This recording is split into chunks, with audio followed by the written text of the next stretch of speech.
job at home, and he's got a house that he needs to pay for, and the music business is kind of unstable at sometimes, you know, as far as where your money's coming from. And you know, we gave him the chance, and you know, he didn't seem to think he could even play that kind of music anymore, you know, because he'd been out of the game so long. So your comeback album is actually a live album, Another Lesson in Violence. When you recorded this album, did you know that the recording should be your comeback album? Was that planned? Yeah, I mean, that was kind of the plan. I mean, we put it together pretty fast, but, you know, we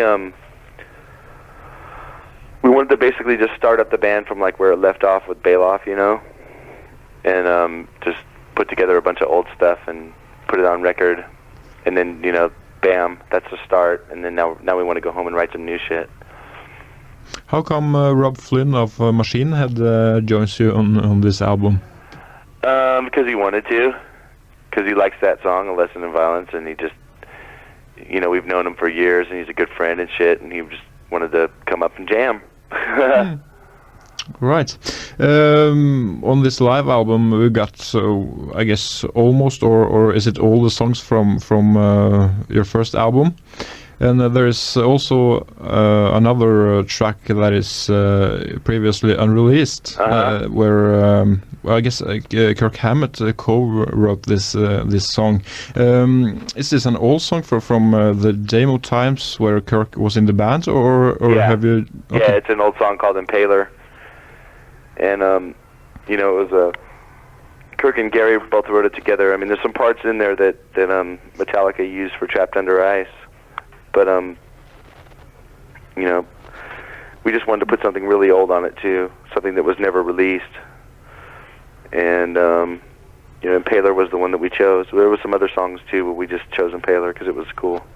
Why didn't this song make it to other Exodus albums? Wasn't it good enough then?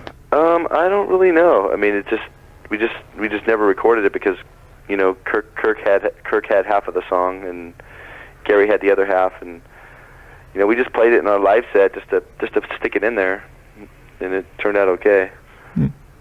Now you started writing songs for your next studio album?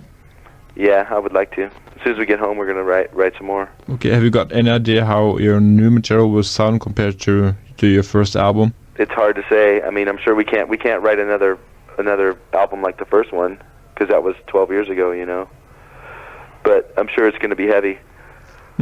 You think it still will sound like a typical Bay Area thrash metal that you used to do?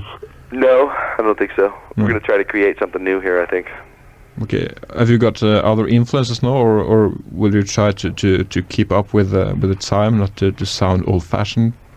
No, I mean, it's going to sound like Exodus no matter what we do. But you know, I don't think we're going by any contrived plan on who we listen to or whatever. We have many influences. I mean, everybody in the band listens to all kinds of different shit, so. Robb Flynn has claimed that Machine Head wouldn't exist today if it hadn't been for Exodus. Really? When you listen to thrash bands today, do you think sometimes you can hear that, okay, these are old fans of ours? Do you think of that sometimes? I consider it an honor. I mean, it makes me feel like an old fucking man, but, you know, I mean, I think it's cool that they cite us as an influence, you know. But influences are passed down. I mean, we have them too, you know.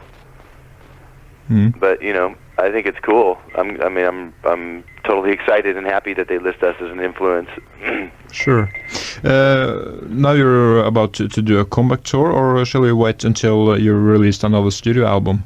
Well, we just did a little European tour just to kind of get back into the groove of things, and we do the States starting July 16th, and then I think we'll come back here probably late autumn, late fall, late September maybe, and do a big scale tour. Do you have a favorite track of the album for me to play? Deliver Us to Evil.